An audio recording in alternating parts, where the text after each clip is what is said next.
For the last half-century, scenes like these have been off limits for most American travelers. A U.S. embargo that began in 1960 cut off American trade and tourism and helped keep Cuba frozen in time. But times are changing, and President Obama's new policy, while not entirely lifting the ban against visiting Cuba, we're going to continue this way, is making the communist island more accessible to Americans than it's been in decades. So we decided to head to Cuba to get a first-hand look at the island, since President Obama pledged to normalize relations with America's old Cold War foe. So it's about a 40-minute flight from Miami to Havana. You're basically just wheels up and wheels down and you're there. And more people are heading there. We spoke to airport officials that said their numbers are way up. And you get the sense that this once forbidden island that was off limits to so many people is now starting to open up.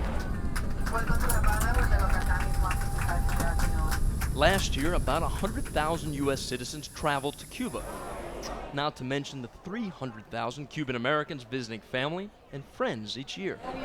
Tourism industry analysts expect those numbers to double this year as a result of the new policy. And while the embargo still makes U.S. tourism illegal, there are 12 categories of exceptions, which range from religious groups to educational travel or just attending a conference. Americans no longer have to ask permission from the U.S. government to travel here. Instead, they just have to find out if they fit in one of those 12 categories, and it's all based on self-reporting. But the real question is not whether Americans are ready to head to Cuba, it's whether Cuba is ready for them. Those accustomed to five-star hotels may find current accommodations a little bare bones in a country with crumbling infrastructure and chronic shortages. We bring our own toilet paper, nice soft Charmin from the States. And with just 35,000 hotel rooms in Havana, space is limited.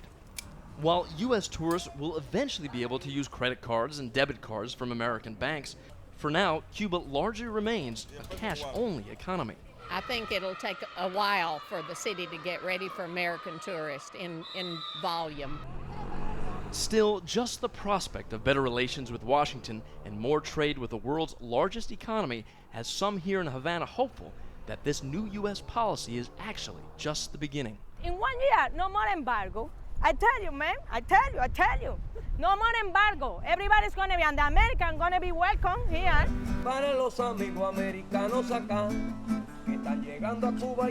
In the meantime, tour guides in Havana will have their hands full with more and more Americans descending on the island. David Ariosto, Al Jazeera, Havana, Cuba.